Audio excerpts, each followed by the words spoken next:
بعض انسان کے دشمن ایسے ہوتے ہیں جن کے بارے میں انسان کو پتا ہوتا ہے کہ میرا دشمن کون ہے۔ مثال کے طور پر کوئی محلے میں جھگڑا ہو گیا، لڑائی ہو گئی تو دشمنی پیدا ہو گئی۔ اب بندے کو پتا ہوگا کہ بھائی میرا دشمن ہے، تو اس وقت بندہ بچ کے رہے گا، احتیاط کرے گا۔ اسی طرح بستی سے باہر کسی دوسری بستی میں، دوسرے شہر میں جھگڑا ہو گیا تو وہاں دشمنی پیدا ہو گئی، تو اب یہ بندہ اس شہر میں جب بھی جائے گا محتاط ہو کے جائے گا، کہیں بیٹھے گا تو محتاط ہو کے بیٹھے گا، احتیاط کرے گا، اپنے آپ کا دفاع کرے گا، بچاؤ کرے گا۔ تو بعض دشمن جن کے بارے میں انسان جانتا ہے کہ یہ میرا دشمن ہے، تو وہ انسانوں میں ہو تو اس کی پہچان آسان ہے۔ لیکن بعض دشمن ایسے ہوتے ہیں کہ جس کے بارے میں انسان کو پہچان نہیں ہوتی یا پتہ نہیں ہوتا، حالانکہ وہ انسان کے دشمنی سے بھی بڑی دشمنی رکھتے ہیں۔ ایک دشمن انسان کا انسان ہونا یہ چھوٹی دشمنی ہے، اس کا نقصان کم ہے۔ لیکن اگر انسان کو وہ دشمن جس کے بارے میں اندازہ نہ ہو، پتہ نہ ہو، تو اس کا نقصان زیادہ ہے۔ کیوں؟ اس لیے کہ انسان اس کے حملے سے بچ نہیں سکتا، وہ چھپ کے حملہ کرتا ہے۔ اسی طرح آپ دیکھیں، سمجھنے کے لیے بات عرض کر رہا ہوں، آپ کے گھر کے اندر آپ نے کتا پالا ہوا ہے، اب بغیر ضرورت کے کتا گھر میں نہیں پال سکتے، ناجائز ہے۔ نبی کریم صلی اللہ علیہ وسلم نے منع فرمایا۔ ہاں اگر ضرورت ہے، ضرورت کا مطلب یہ ہے کہ آپ کا گھر ایسی جگہ پہ ہے جہاں پر درندے آتے ہیں اور وہ آپ کے جانوروں کو یا آپ کو نقصان پہنچاتے ہیں، تو آپ رکھوالی کے لیے کتا رکھ سکتے ہیں، یا آپ کے پاس جانور ہیں، جانوروں کی نگرانی کے لیے آپ کتا رکھ سکتے ہیں۔ لیکن شوقیہ کتا رکھیں یا ویسے آپ کتا رکھیں تو اس کی شریعت میں اجازت نہیں ہے۔ روزانہ انسان کے نیکیوں کا جو کمایا ہوا ثواب ہوتا ہے، روزانہ کی بنیاد پر اللہ تعالیٰ وہ ثواب گھٹاتے رہتے ہیں کتا رکھنے کی وجہ سے۔ اور نبی علیہ السلام نے ارشاد فرمایا، حدیث کے مفہوم میں اس گھر میں کتا ہوتا ہے تو اس گھر میں رحمت کے فرشتے نہیں آتے۔ عجیب بات ہے کہ 3 باتوں کے بارے میں حضور نے فرمایا ہے کہ اس گھر میں 3 چیزیں ہوں گی نا تو اس گھر میں رحمت کے فرشتے نہیں آئیں گے۔ اب زہر بد جب رحمت کے فرشتے نہیں آئیں گے تو وہاں پریشانی تو آئیں گی، مصیبتیں تو آئیں گی، مشکلات تو آئیں گی۔ ایک فرمایا کہ وہ آدمی جو حالت جنابت میں ہے، یعنی میاں بیوی صحبت کی، غسل اس کے اوپر فرض ہو گیا، تو بغیر غسل کے ناپاکی کی حالت میں جان بوجھ کے بندہ اپنے گھر میں رہے، فوراً نہا لے، پاک ہو جائے، باقی حاصل کر لے، غفلت نہ کرے، اور اتنی غفلت کرے کہ نماز بھی قضا ہو جائے، تو فرمایا پھر اس گھر میں رحمت کے فرشتے آنا بند ہو جاتے ہیں جب تک بندہ نہا نہ لے۔ اور دوسرا یہ ہے کہ اس گھر میں تصویر ہو، تصویر والے گھر کے اندر بھی رحمت کے فرشتے نہیں آتے۔ اور تیسرا، جس گھر میں کتا ہو، کتے والے گھر میں بھی رحمت کے فرشتے نہیں آتے۔ تو ضرورت کی بنیاد پہ رکھ سکتے ہیں، ضرورت کی طریق یہی ہے کہ اس کے بغیر نقصان ہو انسان کو، تو خواہش کے مطابق نہیں رکھ سکتے۔ تو آپ کے گھریلو پالتو کتا ہے، آپ گلی سے گزرتے ہیں تو آپ کو بھونکتا بھی نہیں ہے، کیونکہ آپ کا اپنا کتا آپ کو پہچانتا ہے۔ اور ایک وہ کتا ہے جو باہر عام محلے کے ہیں، تو وہ بھی کہیں نہ کہیں آپ کو پہچانتے ہیں، بڑھ سے بڑھ کر آپ کو بھونکے گا اور وہ نقصان نہیں پہنچائے گا، آپ بھی اس سے محتاط نہیں ہوں گے زیادہ، تھوڑا سا خیال رکھیں۔ لیکن ایک ایسا کتا جو بولا ہوتا ہے، باہر کا اجنبی ہے، تو وہ آپ کے اوپر بھونکتا بھی ہے، آپ پہ حملہ بھی کرتا ہے، یا آپ اپنی بستی کی دوسری بستی میں جاتے ہیں تو آپ کو کتا بھونکتا ہے، حملہ کرتا ہے، آپ کو کاٹتا ہے، نقصان پہنچاتا ہے۔ تو جو اچانک کتا حملہ کرتا ہے اس کا نقصان زیادہ ہوتا ہے۔ آپ کو پتہ چل جائے کہ یہ کتا حملہ کرنے لگے یا یہ کتا کاٹتا ہے تو آپ وہاں سے محتاط ہو کے گزرتے ہیں۔ ہم چھوٹے چھوٹے ہوتے تھے، یہ ساجو گھرلوں والی بہنی ہے، یہاں ہم جاتے تھے تو وہاں پہ ایک کتا تھا، بہت بڑا کتا رکھا تھا کسی گھر والوں نے، تو ہمیں پتا تھا بھی یہ کاٹتا ہے، اس گھر سے دور ہو کے گزرتے تھے۔ کیوں؟ اب ہمیں پتہ ہے کہ اس کا نقصان ہے تو ہم اس سے بچ کے گزر رہے ہیں۔ تو مطلب یہ ہے کہ جس دشمن کے بارے میں آپ کو پتہ ہے نا تو آپ احتیاط کرتے ہیں، لیکن جب پتہ نہ ہو تو پھر آپ اس سے احتیاط نہیں کرتے، وہ اچانک جب حملہ کرتا ہے تو آپ کو نقصان پہنچا دیتا ہے۔ بالکل اسی طرح انسان کے بھی کئی سارے دشمن ہیں، کچھ دشمنوں کا تو انسان کو پتہ ہوتا ہے، لیکن بعض دشمن ایسے ہوتے ہیں کہ جن کا انسان کو پتہ نہیں ہوتا، جس کی وجہ سے انسان کو بہت زیادہ نقصان کا سامنا کرنا پڑ جاتا ہے۔ وہ کون سے دشمن ہیں؟ ان کے بارے میں آج ہم نے بات سمجھنی ہے کہ انسان کا دشمن جس سے انسان کو نقصان ہوتا ہے وہ کون سے ہیں۔ میں نے بیان کے شروع میں یہ بات عرض کی تھی کہ انسان دشمن ہو اتنا نقصان نہیں ہوتا جتنا انسان کا وہ دشمن جو نظر نہ آئے وہ نقصان دیتے ہیں۔ تو اسی بات کو ہم نے سمجھ رہے ہیں۔ دیکھو، وہ انسان کا جو دشمن ہے جو انسان کے لیے انتہائی خطرناک ہے، وہ انسان کا اپنا نفس، یعنی انسان اپنے لیے جو دشمن ہے نا، اپنی دشمنی انسان کی اپنے ساتھ، یہ بہت بڑا دشمن ہے۔ اتنا بڑا دشمن ہے کہ انسان کو جب نقصان پہنچاتا ہے تو بہت بڑا نقصان پہنچاتا ہے۔ بھئی آپ کا دشمن جو انسان ہے وہ آپ سے بڑھ کے 2-4 تھپڑ مارے گا، آپ کے گھر کا سامان لوٹ لے گا، ڈاکو ہے، چور ہے، 1-2 جانور چھوڑ لے گا، گھر کا زیور اٹھا لے گا، اس سے بڑھ کر تو نہیں ہے نا۔ لیکن یہ نفس کیا کرے گا؟ انسان کو گناہ کروائے گا، انسان کو لوٹے گا، انسان کا ایمان جو سب سے قیمتی چیز ہے اس کو خراب کرے گا، انسان سے انسان کی جو نماز ہے وہ چھڑوائے گا، قرآن کو چھڑائے گا، نبی کے طریقہ سنت کو چھڑائے گا۔ انسان کا اپنا جو نفس ہے یہ انسان کا بہت بڑا دشمن ہے اور ہم اس کو دشمن نہیں سمجھتے۔ تو یہ وہ چھپاتی کتی ہے، چھپاتی کتی سمجھتے نا، جو چھپ کے کاٹتی ہے، یہ وہ چھپاتی کتی ہے جو انسان کو اندر سے کاٹتی ہے اور انسان اس کی وجہ سے ہلاکت کے گڑھے میں گرتا ہے۔ اس لیے ہم نے اپنے نفس کو سنوارنے کے لیے اور اس کی دشمنی سے بچنے کے لیے اس پر محنت کرنی ہے۔ اچھا، اللہ تعالیٰ نے قرآن عظیم الشان کے اندر کسی چیز کے بارے میں اتنی قسمیں نہیں کھائی جتنی انسان کے نفس کے بارے میں قسمیں کھائی ہیں۔ اللہ نے بڑی بڑی نعمتیں ذکر فرمائی ہیں، بڑے بڑے واقعات، حادثات قرآن میں بیان فرمائے ہیں جو پچھلے زمانوں میں پچھلی قوموں پہ اور عروج زوال کے جو قصے ہیں وہ اللہ نے بیان فرمائے ہیں۔ حتیٰ کہ اللہ نے قیامت کا تذکرہ بھی فرمایا ہے۔ کہیں کہیں پہ اللہ نے کسی چیز کی قسم کھائی ہے، لیکن جب انسانی نفس کی قسم کھائی تو اللہ نے ایک نہیں 7 قسمیں کھائی۔ فرمایا والشمس وضحاہا اور والقمر اذا تلاہا، سورج کی بھی قسم کھائی جا رہی ہے اور اس کے ساتھ اس کی روشنی ہے، اور اس طرح چاند کی جب وہ طلوع ہوتا ہے اس کی روشنی ہے، تو سورج کی قسم کھائی، چاند کی قسم کھائی۔ فرمایا والنہار اذا جلا، دن کی قسم کھائی۔ پھر فرمایا واللیل اذا یغشی، رات کی قسم کھائی۔ پھر فرمایا والسماء وما بناہا، آسمان کی قسم کھائی۔ والارض وما طحاہا، زمین کی قسم کھائی۔ ونفس وما سواہا فألہمہا فجورہا وتقواہا، 7 قسمیں کھانے کے بعد فرمایا قد افلح من زکاہا، تحقیق کامیاب ہو گیا جس نے اپنے آپ کو پاک کر لیا، یعنی اپنا نفس کا تزکیہ کر لیا۔ 7 قسمیں کھانے کے بعد اللہ نے نفس کا ذکر فرمایا، یعنی اللہ تعالیٰ بتانا یہ چاہ رہے ہیں کہ یہ بڑی اہم چیز ہے۔ بھئی بڑے کی ایک قسم کا، بڑے کی بات ہی کافی ہوتی ہے، پھر بڑا کی آدمی قسم کھا کے بات کہہ دے تو کتنی اہمیت کے لائق ہوتی ہے، اور اللہ تعالیٰ ویسی بات فرما دیتے تو شہنشاہ حقیقی ہیں تو کافی تھا، ایک قسم کھا دیتے تو کافی تھا، لیکن اللہ نے 7 قسمیں کھا کر یہ بات انسان کو سمجھائی کہ انسان تمہارے لیے جو دشمن، جو سب سے بڑا دشمن جو تمہیں نقصان پہنچا سکتا ہے وہ تمہارا اپنا نفس ہے۔ لہذا تم انسانوں میں جس نے اپنے نفس کو پاک کر لیا، اس کی شرارتوں سے اپنے آپ کو محفوظ کر لیا، اس کی دشمنی سے اپنے آپ کو محفوظ کر لیا، حقیقی کامیاب وہ انسان ہے۔ قد افلح من زکاہا، اور آگے ساتھ فرمایا وقد خاب من دساہا، جو ستھرا نہ ہوا، یعنی اپنے نفس کو جو انسان ٹھیک نہ کر سکا، اس کی شرارتوں اور دشمنوں سے نہ بچ سکا، وہ خائب ہوا، خاسر ہوا، یعنی ذلیل بھی ہوا اور آخرت میں خسارے والا بھی ہوا۔ تو انسان کا جو اپنا نفس ہے یہ انسان کا بہت بڑا دشمن ہے۔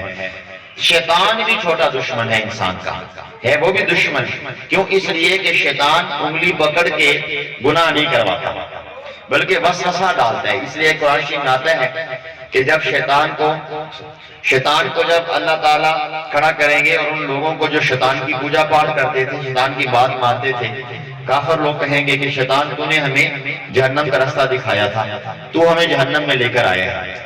تو شیطان کہے گا نہیں نہیں، میں نے تمہیں جہنم کا راستہ نہیں دکھایا، میں نے تمہیں اس راستے پہ نہیں چلایا، میں نے تو صرف محض وسوسہ ڈالا تھا، وسوسہ ڈالنے کے بعد تم نے عمل کیا تھا، تم نے خود ہی اپنے نفس کی وجہ سے راستہ اختیار کیا تھا، میرا کام تو وسوسہ ڈالنا تھا، چلنا نہ چلنا تمہارا کام تھا۔ شیطان جھنڈی دکھا دے گا، کہے گا نہیں تم اور میں اور، تمہارا راستہ کوئی اور ہے میرا، حالانکہ جائے گا وہ بھی جہنم میں۔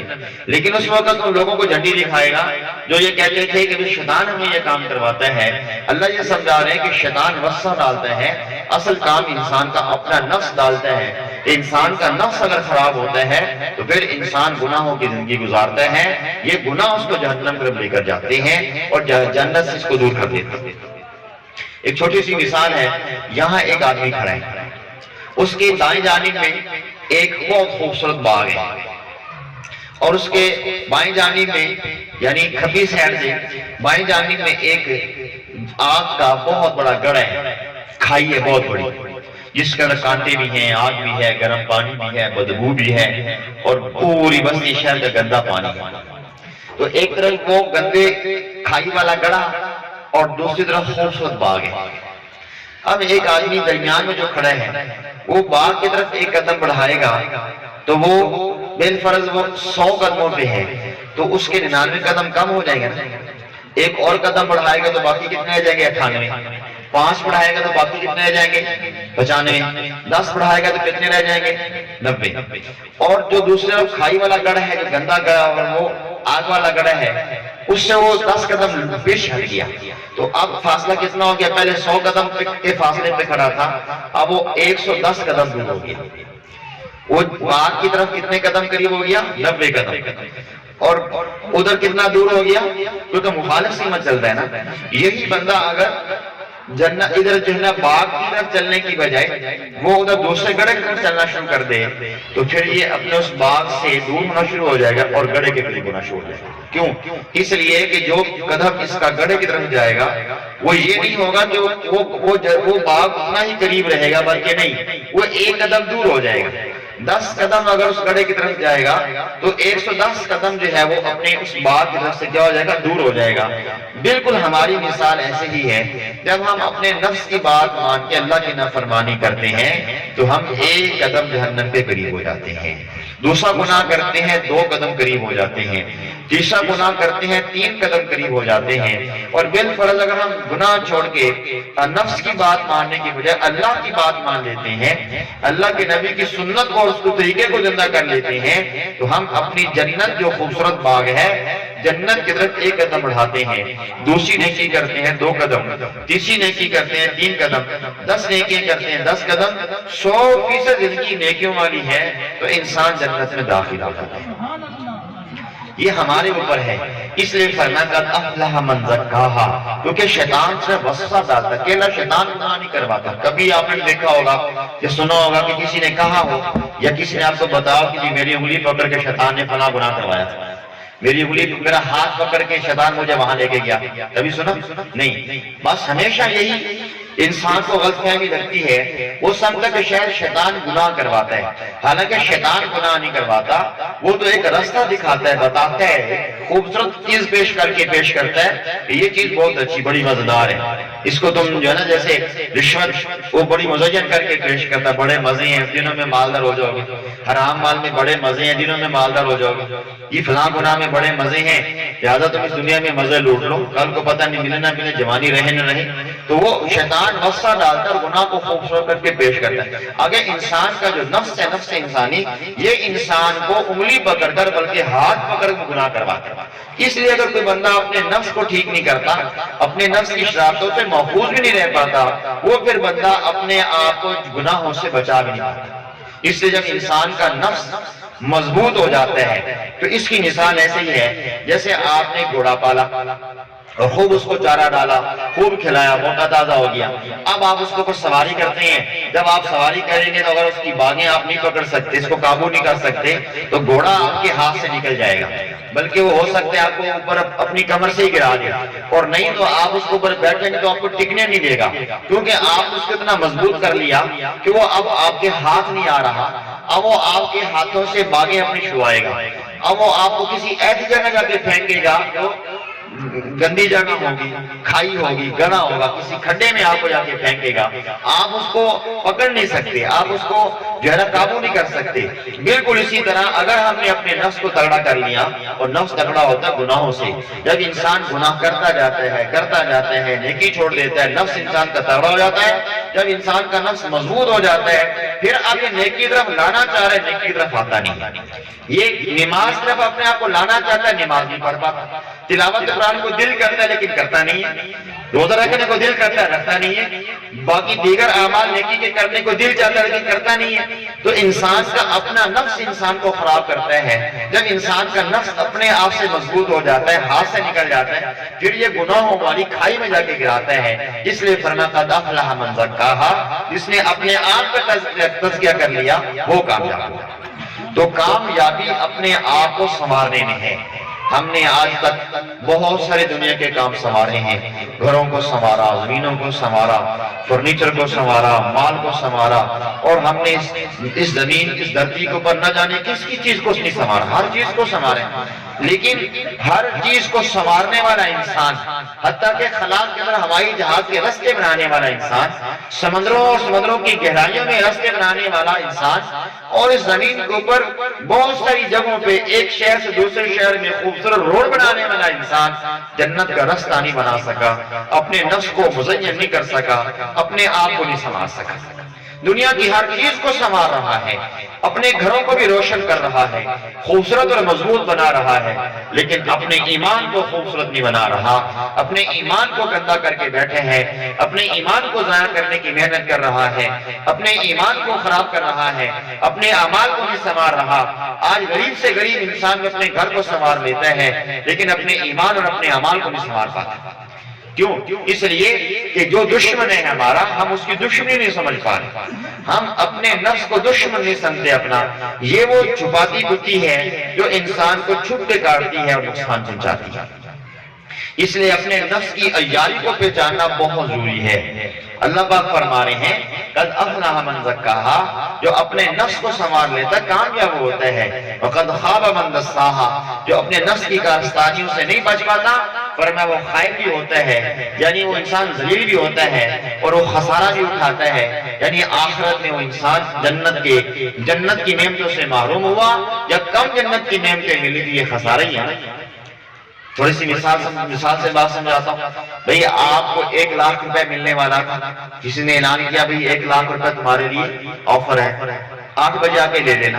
اب آپ جاتے ہیں 12 بجے، وہ کہتا ہے کہ آفر 8 بجے تک تھی، اب تمہیں 1 لاکھ کی بجائے ہم صرف 20,000 دے، کیونکہ لیٹ تم نہیں کرتے۔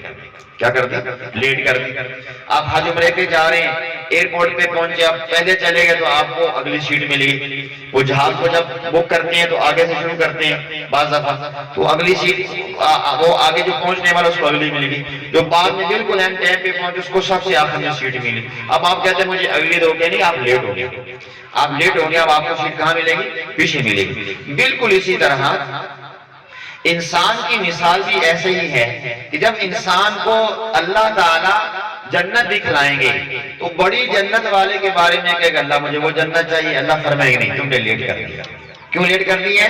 کہ جو بندہ ایسا تھا جس نے تم سے زیادہ محنت کی ہے، جس کی دن میں نماز کوئی بھی قضا نہیں ہے، جس نے قرآن کو سیکھ کر زندگی گزاری ہے، جس نے میرے نبی کے طریقے پہ زندگی گزاری ہے، وہ تم سے اعلیٰ نمبر لے گیا، وہ تم سے اگلی سیٹ پہ پہنچ گیا، تو اس سے اوپر کے درجے میں پہنچ گیا۔ اس لیے حدیث میں نبی علیہ السلام نے ارشاد فرمایا، حدیث کا مفہوم ہے کہ اوپر کے درجے والے کی جنت کو نیچے کے جنتی والے ایسے دیکھیں گے جیسے ہم آسمان کے ستارے دیکھتے ہیں۔ اب اس وقت افسوس کرے گا کہ میرا بھی وہ درجہ ہوتا، اللہ فرمائیں گے نہیں، اب یہ محنت وہاں تمہیں کرنی تھی، تم لیٹ ہو گئے، یہ تم نے تھوڑی کمائی کی ہے، یہ کمائی دنیا سے ہوتی تھی، اب تو چونکہ بغیر کمائی کے آیا ہے اس لیے وہ تمہیں نعمت نہیں ملے گی جو تم سے اوپر والے بھائی کو ملی ہوئی۔ اور اللہ نہ کرے کہ کسی انسان کو اللہ پہلے جہنم میں ڈال دے، کافر تو جائیں گے جہنم میں، الحمدللہ مسلمان ہے، مومن ہے، کوتاہ عمل ہے، گناہ کر جاتے توبہ نہ کی، بغیر توبہ کے مر گئے، تو اب اللہ تعالیٰ پہلے پینٹنگ کروائے گا۔ کیا کروائے گا؟ بھئی گاڑی کے جب ایکسیڈنٹ ہو جائے تو کہاں جاتی ہے؟ ورک شاپ جاتی ہے یا گراج میں جاتی ہے؟ بتائیں نا، ورکشاپ جاتے ہیں گراج میں تھوڑی جاتے، گراج میں وہ گاڑی کھڑی ہوتی ہے جو نئی ہو، ٹھیک ہو، سلامتی والی ہو، اس کو گراج میں لوگ گھر کے گراج میں بلکہ گھر کے سین میں یا خاص ایک جگہ بناتے ہیں دکھانے کے لیے کہ جناب یہ ہماری گاڑی بھی ہے، تو وہ گاڑی جو بالکل فٹ ہو اس کو دکھانے کے لیے کھڑی کرتے ہیں، اور جب گاڑی کے ایکسیڈنٹ ہو جائے، رنگ روغن اس کا خراب ہو جائے، اس کو گراج میں بھیجتے ہیں۔ تو اللہ تعالیٰ نے ڈینٹنگ پینٹنگ کے لیے آخرت میں گراج بنا رکھا، اس کا نام جہنم ہے۔ پھر اللہ تعالیٰ اس گراج میں اس بندے کو داخل کریں گے کہ پہلے ڈینٹنگ پینٹنگ تمہاری ہو جائے، پھر اس کے بعد تمہارا جو گھر جنت میں اس میں تمہیں داخل کریں گے۔ اچھا ایک اور کے ساتھ بندہ بیمار ہو جاتا ہے، بیمار ہو جانے کے بعد وہ بندہ گھر میں آتا ہے یا سیدھا اس کو ہسپتال لے کر جاتے ہیں؟ وہ ہسپتال کیوں لے کر جاتے ہیں؟ بیمار ہے، اس کو صحت کے لیے اس کو ٹیکے گولی کی ضرورت ہے، ڈاکٹر کے علاج کی ضرورت ہے، اس لیے وہ اس کو بعض دفعہ آئی سی یو وارڈ میں داخل کر دیتے ہیں، جو انتہائی نگہداشت کا وارڈ ہوتا ہے، وہاں خصوصی اس کی نگہداشت ہوتی ہے، اس کو ڈاکٹر چیک کرتے ہیں، دوائیاں لگا رہے ہیں کیونکہ ایمرجنسی مریض ہے۔ تو بالکل اسی طرح یہ بندہ ہے تو ایمان والا، ایمان اور کلمے کی بدولت، نبی کریم صلی اللہ علیہ وسلم کی نسبت کی بدولت یہ بندہ جنت میں تو جائے گا، لیکن اللہ تعالیٰ پہلے اس کو جہنم کے ہسپتال میں داخل کریں گے، وہاں فرشتے اس کی ڈینٹنگ پینٹنگ کریں گے، اس کو گولیاں ٹیکے دیں گے، اس کے بعد جب یہ صحت مند ہو جائے گا پھر اللہ اس کو کہاں لے کر آئیں گے؟ جنت میں۔ تو بھائی آج دنیا کے اندر ڈاکٹر کے ٹیکے سے ہم بھاگتے ہیں، آپریشن سے بھاگتے ہیں، تو آخرت کے اندر تو بھی یہ کچھ ہونے والا ہے۔ اس لیے جو بندہ یہاں پہ اپنے نفس کی اصلاح کر لے گا، یہاں اپنے آپ کو سنوار لے گا، انسان کوئی خسارے سے بچے گا۔ بالفرض ایک دفعہ جہنم میں چلا گیا اور بعد میں جنت میں آئے گا تو پھر اس کو نقصان تو ہوا نا، کیونکہ جو پہلے جنت میں جانے والے بڑی نعمتیں لے گئے۔ اس لیے حدیث میں آتا ہے کہ جنت میں پہنچنے کے بعد جنتی کو اس بات کا افسوس ہوگا کہ کاش میں کچھ نیک عمل اور کر لیتا، جو میرے بھائی کو درجہ ملا وہ مجھے بھی مل جاتا۔ حالانکہ جنت میں پہنچ گیا ہوا ہے، کس بات پہ افسوس ہو رہا ہے؟ بالکل ایسے جس بندے کو کہا تھا کہ صبح 8 بجے آتا تو لاکھ روپے مل جاتا، اب تمہیں 20,000 مل رہا ہے، اب یہ کھڑا ہو کے پچھتا رہے کاش میں صبح 8 بجے چلے جاتا تو مجھے 1,00,000 مل جاتا۔ بالکل اسی طرح جنت میں اول مرحلے میں جانے والے وہ لاکھ روپے لیں گے، اور جو دیر سے جانے والے ہوں گے یہ سزا بھگتنے کے بعد جائیں گے، چلے جائیں گے جنت میں۔ جنت کی نعمتیں ان کے لیے بھی ہیں، لیکن وہ افسوس کریں گے کاش ہم یہ گناہ نہ کرتے، ان گناہوں نے ہمیں مار ڈالا، ان گناہوں نے ہمیں ہلاکت میں ڈال دیا، ان گناہوں کی وجہ سے ہم خسارے میں پڑے۔ وَقَدْ خَابَ مَنْ دَسَّاهَا، جس نے اپنے نفس کا تزکیہ نہ کیا وہ خائب بھی ہوا، وہ خاسر بھی ہوا، اس کو خسارہ پانا پڑے گا۔ تو کیا وجہ ہے کہ آج ہم دنیا کے خسارے کو خسارہ سمجھتے ہیں، آخرت کے خسارے کو خسارہ کیوں نہیں سمجھتے؟ آج ایک بندے کی چوری ہو جائے، ایک بندے کی چوری ہوئی، میں ایک سچا واقعہ سناتا ہوں، اس واقعے سے بات اچھی سمجھ آ جائے گی۔ اب ہم جب وہاں گئے ان کے ہاں گئے تو ہم سائے کے ہاں گئے تو انہوں نے ہمیں بتایا کہ ہماری چوری ہوئی ہے، اور اس چوری کو تلاش کرنے کے لیے ہم نے بڑے پیسے لگائے ہیں، بڑے پنچایتی ہوئی ہیں، بڑی کوشش بھاگ دوڑ ہو رہی ہے۔ اب جو نا ہم تھک گئے ہیں، بس آپ دعا کر دیں کہ اللہ تعالیٰ کو رستہ کھول دے۔ تو میں نے اندازہ لگایا وہ ایک چوری، جو چوری کس کی تھی؟ جانور کی تھی۔ جانور بڑھ سے بڑھ کے کتنا ہوتا ہے؟ 3 لاکھ کا 5 لاکھ ہوتا ہے۔ جو بڑی بھینس جو دودھ دینے والی ہو، جو اس کا کوئی کٹا بچہ ہو تو کتنے کی بڑھ سے بڑھ کے قیمت ہو سکتی؟ 3 لاکھ، 2.5 لاکھ، 5 لاکھ ہے نا، اس سے بڑی تو نہیں ہے قیمت۔ جانور گم ہوا، اس کی تلاشی کے لیے کئی دن لگے ہوئے، افسوس میں پڑے ہوئے، سارا گھر رنجیدہ ہے، سارے لوگ پریشان ہیں کہ ہمارے جانور کی چوری ہوگی، جانور کی چوری ہوگی۔ یہ ایک جانور چوری ہوا یا 2 جانور چوری ہوئے، اور کئی دن سے پریشان، کھانا اچھا نہیں لگ رہا ان کو، جو ہے نا دیگر زندگی کے معاملات اور خوشی کے معاملات اچھے نہیں لگ رہے۔ نبی کریم صلی اللہ علیہ وسلم نے فرمایا جو بندہ فجر کی نماز میں جان بوجھ کے سوتا رہے اور اس کی نماز قضا ہو جائے، گویا اس کا سارا گھرانہ ہی لٹ گیا، سارا مال امال مویشی، اس کے بیوی بچے سب تباہ و برباد ہو گئے۔ کیوں؟ دنیا میں نظر تو نہیں آ رہا، لیکن جنت جو کہ اللہ نے چھپا رکھی ہے، جہنم بھی چھپا رکھی ہے۔ حقیقت میں جب یہ بندہ اس دنیا سے آخرت میں جائے گا، جب اللہ پردے کھولیں گے، اس کو فجر کی نماز جان بوجھ کے چھوڑنے کا اتنا خسارے کا سامنا کرنا پڑے گا، وہ محسوس کرے گا جیسے دنیا میں جو نعمتیں ملی سب کچھ چھوٹ گیا مجھ سے، اتنا بڑا خسارہ۔ یہ ایسا کیوں ہوتا ہے کہ دنیا کا مال دولت ہم سے چھینے تو ہمیں افسوس ہوتا ہے، ہم سے نماز نہ پڑھی جائے، ایک صفحہ قرآن شریف کی تلاوت کا نہ کیا جائے، نبی کی سنت چھوٹ جائے، ہمیں افسوس نہیں ہوتا۔ وجہ کیا ہے؟ ہمارا ایمان کمزور ہو چکا ہے اور ہمارا نفس مضبوط ہو چکا ہے، یہ نفس ہمیں اس بات کی طرف آنے ہی نہیں دیتا کہ اتنا نقصان ہوا ہے کہ نہیں۔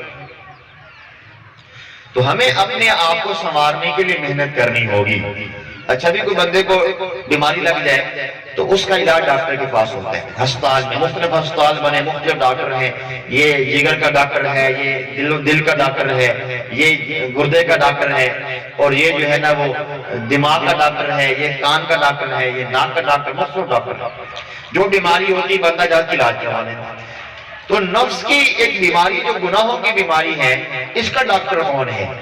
تو اللہ کے نبی صلی اللہ علیہ وسلم نے اس کے بارے میں نشاندہی کی ہے کہ انسان کا دل مریض ہو جاتا ہے، انسان کے دل کے اوپر زنگ چڑھ جاتا ہے، انسان کے دل کو بھی بیماریاں لگ جاتی ہیں۔ تو اللہ کے نبی نے فرمایا اس کا جو زنگ اتارنے کا جو سائیکل ہے، جو پالش ہے، اور اس کو جو بیماری کا جو علاج ہے، وہ اللہ کا کلام ہے۔ قرآن پڑھو گے دل صاف ہوگا، قرآن پڑھو گے دل منور ہوگا، قرآن پڑھو گے دل کے اوپر روشنی آئے گی، قرآن پڑھو گے جیسے دیگچی کو مانجنے کے بعد وہ دیگچی چمک جاتی ہے، اور جو کلی والے برتن ہوتے ہیں اس کو لوگ کلی کرواتے ہیں تو چمک جاتی ہیں، بالکل اس طرح گندا دل گناہوں کے بعد جب انسان تلاوت کرتا ہے، ذکر کرتا ہے، اللہ اللہ اللہ کی ضربیں لگاتا ہے، تو انسان کا دل کے اوپر پالش آ جاتی ہے، انسان کا دل صاف ہو جاتا ہے۔ یہ میرے پاس ایک گلاس پانی کا ہے، اس کے اندر میں مٹی ڈال دیتا ہوں تو میلا ہو جائے گا نا۔ اس طرح انسان کا دل اللہ کی عبادت کو چاہتے ہیں، لیکن گناہ جب ہوتے ہیں تو گناہوں کا دل میلا ہو جاتا ہے۔ اب جب میلا پانی میں دیکھوں گا پینے کو میرا دل نہیں کرے گا، کیوں نہیں کرے گا؟ پانی میلے ہے۔ اس طریقے سے جب انسان کا دل گناہوں سے میلا ہو جاتا ہے تو نیکی کرنے کو دل نہیں چاہتا۔ اب اس گندے پانی کو پاک کیسے کرنا ہے؟ اللہ کے نبی نے فرمایا تم توبہ کرو گے یہ دل پاک ہو جائے گا۔ التائب من الذنب کمن لا ذنب لہ، تم توبہ کرو گے دل کیا ہو جائے گا؟ بالکل پاک ہو جائے گا، جتنا مرضی داغدار ہے یہ گناہوں سے پاک ہو جائے گا۔ اب ایک اور مثال سمجھاؤ، اس پانی کے اندر میں اور پانی ڈال دوں، یہ پانی اوپر سے نکلتا ہے، پھر اور ڈالتا ہوں، پھر اور ڈالتا ہوں، پھر ایک وقت آئے گا جو میرے پاس صاف پانی تھا گندا ہو گیا تو یہ پھر صاف ہو جائے گا، پھر میرا پینے کو دل چاہے گا۔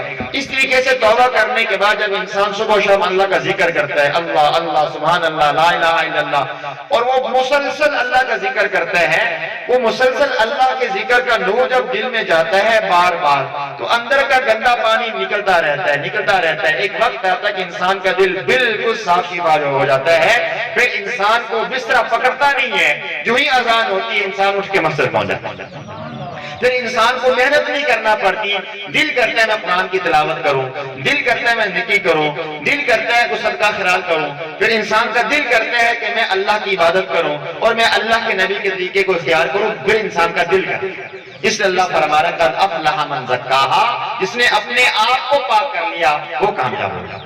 کامیابی یہ نہیں ہے کہ تمہارے پاس مال کتنا اکٹھا ہو گیا، کامیابی یہ ہے کہ آخرت کے اعمال تمہارے پاس کتنے ہیں۔ تمہارے پاس اگر مال ہے، مال کی گٹھڑیاں بڑی تمہارے پاس، وہ تمہارے کسی کام نہیں آئے گی۔ پچھلے میں ایک ویڈیو دیکھ رہا تھا کہ ایک پرانے زمانے میں کوئی عورت فوت ہوئی، بہت امیر عورت تھی، اس کی قبر کی کھدائی کی گئی تو کھدائی کرنے کے دوران ویڈیو بن گئی تھی۔ آج تو سوشل میڈیا کا دور ہے، کیمرے کا دور ہے، تو کھدائی ہوئی ہے اور ساتھ ویڈیو بن رہی ہے۔ کیا دکھایا گیا کہ ایک عورت ہے بالکل ہڈیوں کا ڈھانچہ، اب پتہ نہیں چل رہا مرد ہے یا عورت، پتہ کیسے چلا؟ اس کے گلے میں سونے کا بہت بڑا ہار ڈالا ہوا، چوڑیاں ڈالی ہوئی سونے کی بڑی بڑی، اور اس کے نیچے سونے کی جھالریں، بڑی بڑی جھالریں، اور انگوٹھیاں ڈالی ہوئی سونے کی، اور اس کے ساتھ اس کا زیور کے ساتھ اس وقت جو سونے چاندی کے سکے چلتے تھے، چھوٹے چھوٹے گلاس، چھوٹی چھوٹی چیزیں وہ سکوں کی سونے چاندی کی بھری ہوئی اس کے دائیں میں دفنائی جا چکی تھی۔ پیغام لکھا ہوا تھا اگر انسان کا مال قبر میں کام آتا تو یہ عورت کبھی بھی ہڈیوں کا ڈھانچہ نہ بنتی، یہ آج اس کے کام آ رہا ہوتا۔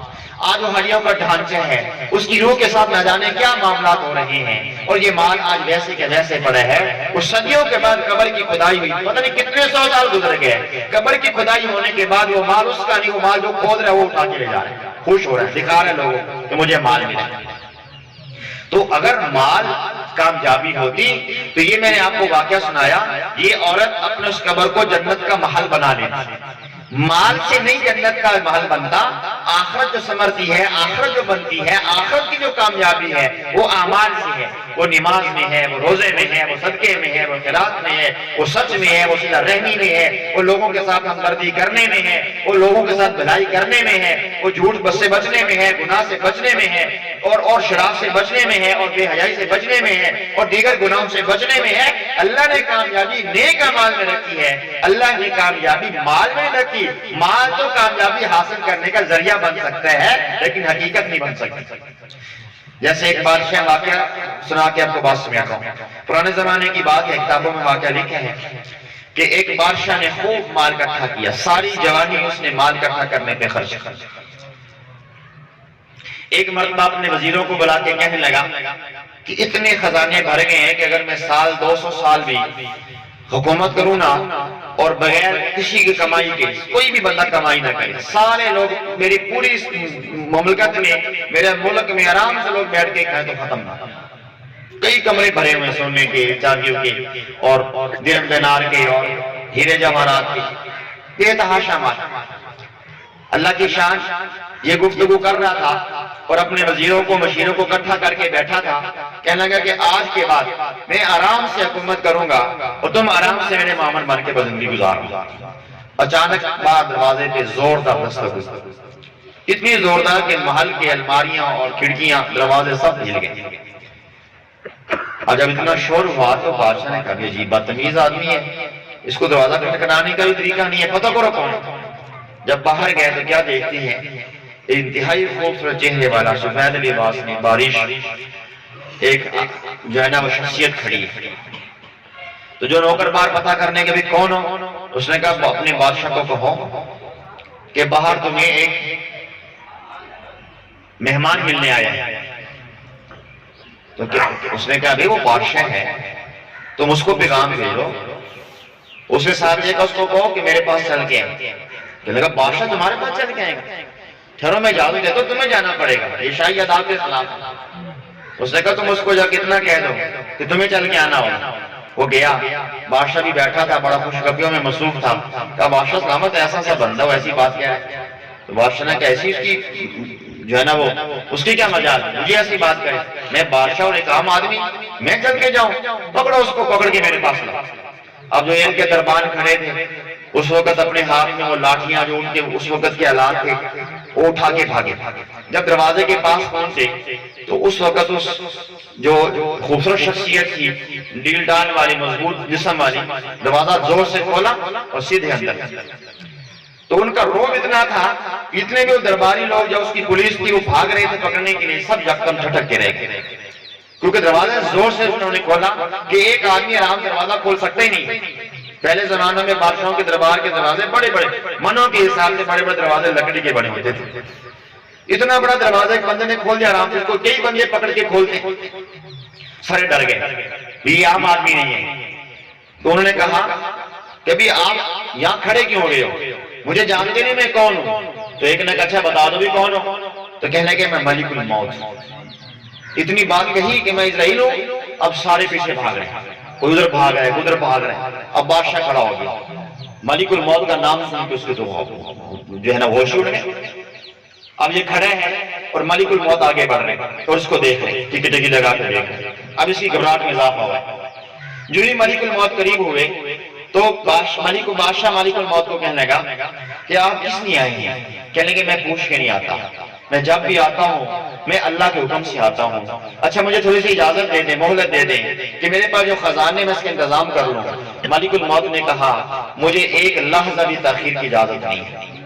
جتنا ہماری گفتگو میں وقت مقرر ہے وہی ہے, جب وقت مقرر ہو جائے گا میں پورا پنجہ تیرے سینے میں گاڑ کے تیری روح قبض کر لوں. مجھے آج تک کسی کی اجازت لینے کی ضرورت اور نوبت نہیں ہے.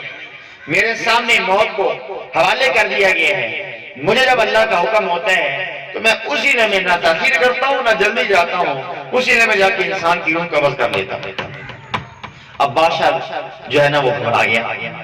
اب چونکہ جس جگہ بیٹھا تھا پیچھے اس کے خزانوں والے کمرے تھے, تو خزانے کو دیکھ کے مخاطب کو کہتے ہیں کہ لعنت تجھ پر میرے خزانے کہ میں نے ساری زندگی تجھے اکٹھا کرنے اور اپنے ملک کو خوبصورت انداز میں چلانے کے لیے اکٹھا کرنے کے لیے میں نے کھپا دی, جوانی کھپا دی, عمر کھپا دی. جب میں بوڑھا ہو گیا, آرام سے حکومت کرنے کا وقت آیا, اب تو آج میرے کچھ کام نہیں آ رہا. کتابوں میں لکھا ہے خزانے نے زبان حال سے کہا بادشاہ سلامت مجھے لعنت ملامت نہ کریں, اپنے آپ کو لعنت ملامت کریں, کیونکہ اللہ نے مال تمہیں اس لیے دیا تھا کہ اس مال کو تو غریبوں پہ خرچ کرتا اور اپنی جنت بناتا. صدقہ کرتا، اپنی جنت میں درجات حاصل کرتا، مسجدوں کو تعمیر کرتا تاکہ اس کے بدلے اللہ تجھے جنت میں گھر دیتے، اور تو مدارس کو قائم کرتا تاکہ مدارس سے دین پھیلتا اور تمہاری آخرت سمرتی چلی جاتی، درجات تمہارے بلند ہوتے رہتے، تم اپنے غریب رشتہ داروں پہ خرچ کرتے، ان کو کھانا کھلاتے، ان کو لباس پہناتے اور بیواؤں کا تعاون کرتے، یتیم بچوں کی سرپرستی کرتے، تو تمہیں اس کا اجر ملتا اور آخرت میں تمہیں جنت ملتی۔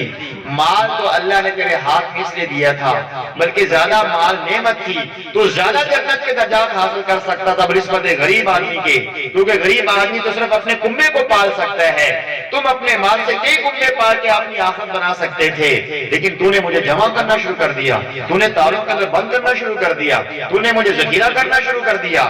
لعنت ملامت مجھے نہ کر، اپنے آپ کو ملامت کر، میں تو تیرے فائدے کے لیے تجھے دیا گیا تھا، لیکن تو نے بخل کا تالا لگا دیا، تو نے خرچ کرنے کے بجائے تو بس سانپ بن کے بیٹھ گیا۔ آج میں تیرا ہوں گا، تیرے کے بعد کسی اور کا ہوں گا، میں جھگڑے میں پڑ جاؤں گا، کچھ اچھا کر ادھر بھاگ جائیں گے، کچھ مجھے اچھا کر ادھر بھاگ جائیں گے، یہ کمرے بھی خالی ہونے والے ہیں، مجھے ملامت نہ کر، اپنے آپ کو ملامت کر۔ اتنی دیر میں ملک الموت کو حکم ہوا اور ملک الموت نے بادشاہ کو قبض کر لی، سارے خزانے وہاں دھرے کے دھرے رہ گئے، بڑا مال اس کا دھرے کا دھرا رہ گیا۔ آنے والے وقتوں میں وہ بادشاہ کا مال کھنڈر بنا، لوگ جا کے دیکھتے تھے یہاں حکومت ہوا کرتی تھی۔ تو مال آخرت کو بنانے کا ذریعہ بن سکتا ہے، لیکن آخرت کو حاصل کرنے کے لیے حقیقت نہیں ہے۔ حقیقت وہ ہے جس بندے کو آج لاکھ روپے نہیں ملا لیکن 5 وقت کی نماز کی توفیق مل گئی، یقین کرو یہ آج کا مالدار آدمی۔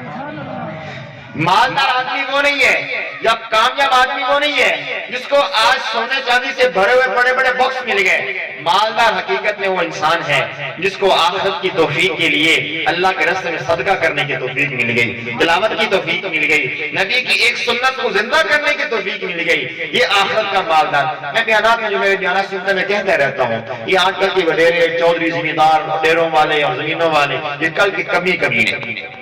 کون ہے یہ کمی ہے، یہ ریڑیاں لگانے والے، یہ مزدوریاں کرنے والے، جن کو آج لوگ دھتکار دیتی ہیں، رشتہ مانگے رشتہ نہیں دیتے، یہ سفارش کریں سفارش ان کی قبول نہیں کی جاتی، یہ کل کے بادشاہ ہیں۔ کیوں کہ نبی علیہ السلام نے فرمایا میری امت کے غربا 500 سال میری امت کے اغنیاء سے جنت میں پہلے چلے جائیں گے۔ یہ حساب کتاب میں پھنسے ہوں گے، وہ بڑے بڑے درجات پہلے حاصل کیے جا چکے ہیں۔ جیسے بندے جو میں نے پہلے بھی مثال دی کہ ہوائی جہاز کی ٹکٹ ہوگی کرانے تو پہلے بندہ جاتا ہے، آگے سیٹ دے دیتے، یہ جنتی لوگ پہلی سیٹوں میں اللہ کے انتظار کے لیے بیٹھے ہوں گے۔ یہ حساب کتاب کوئی 1000 سال کے بعد آپ پہنچے گا، کون ہے جی؟ فلاں چودھری صاحب آئے ہیں، جب جان چھوٹ گئی ہے پیچھے بیٹھو۔ یہ ریڈی والا کیا کہے گا؟ پیچھے بیٹھ۔ یہ کچے مکان میں اس کا دل کرتا تھا کوٹی ہو، گاڑی ہو، میرے پاس سائیکل کی بجائے موٹر سائیکل ہو، میرے پاس سہولیات ہو، صبح و شام تک روٹی مجھے ملے، میرے بچوں کو اچھا لباس ملے، اچھا جو ہے نا سردی اور گرمی کے اچھے کپڑے اور جوتے مجھے ملے، لیکن خواہشات پورا نہیں کر سکتا تھا۔ غربت تھی، مزدور آدمی تھا، بیچارہ کماتا تھا، شام کو ختم ہو جاتا تھا، اسی قسم خوشی میں اسی خواہشات میں زندگی گزر گئی کہ کل امیر ہو جاؤں گا۔ حدیث میں فرمایا کہ مال کی انتظار میں کہ میری اچھی ضرورتیں پوری ہوں، انتظار کرنا بھی عبادت ہے۔ غریب کا انتظار کرنا کہ حالت اچھی ہو جائے، یہ بھی اللہ نے عبادت بنا دی۔ پھر دوسرا آئے گا 1500 سال کے بعد، آگے ہو جان چھوڑ دی، آگے ہوں وہاں پھنسا رہا ہوں، انتظام میں نے اپنے مربوں کا، اپنی زمینوں کا اور اپنی تجارت کا حساب دیتا ہے۔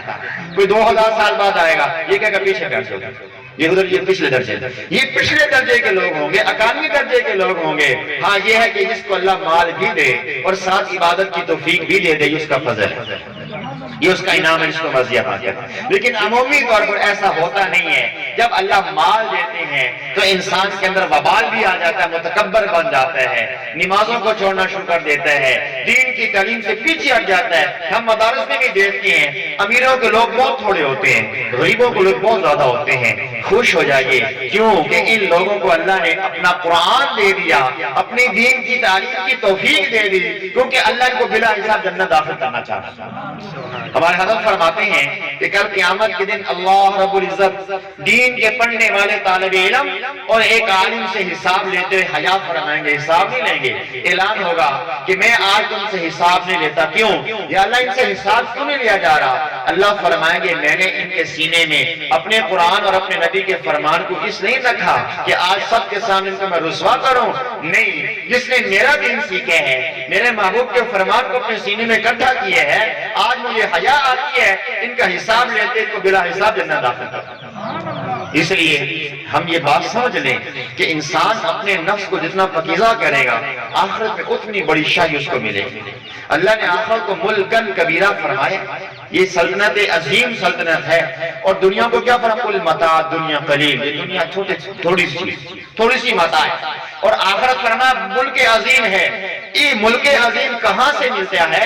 اس دنیا میں ایک اعمال سے ملتا ہے۔ جب انسان اپنے نفس کی شرارتوں سے بچ کر گناہ کی زندگی چھوڑ کر توبہ طیب ہو کر نیکی کی زندگی اختیار کر لیتا ہے، اللہ اس کو جنت کا وارث بنا دیتے ہیں۔ ریشی میں آتا ہے آخری جنتی، جب جہنم سے نکال کر جنت داخل کیا جائے گا، آخری جنتی کو اس دنیا کی 70 گنا زیادہ جو زمین و آسمان کی پیمائش ہے، یہ دنیا کی سلطنت سے 70 گنا زیادہ آخری جنتی کو جو بالکل آخر درجے کو ہوگا بڑی جنت ملے گی، اور اعمال والوں کو تو پتہ نہیں اللہ جانتے کتنی بڑی ملے گی۔ حدیث میں آتا ہے کافر کو اللہ کھڑا فرمائیں گے قیامت کے دن، اچھا پوری روئے زمین کو سونا بنا دو، وہ تم اللہ کے راستے میں خرچ کرو یا تم مجھے دو، تو تم اس جہنم کے عذاب سے بچنے کے لیے دے دو گے؟ کہ ہاں ہاں اللہ، وہ پوری زمین میں سونے کی تمہیں آپ کو دے دوں گا تاکہ جہنم کے عذاب سے بچ جائے۔ اللہ فرمائیں گے دنیا میں اس سے بھی سستا سودا تھا، تجھے میرے نبیوں نے آ کے، میرے بندوں نے آ کے بتایا تھا ایمان لے آؤ، اور مفت میں ایمان مل رہا تھا، وہ مفت میں تم نے ایمان نہیں لیا،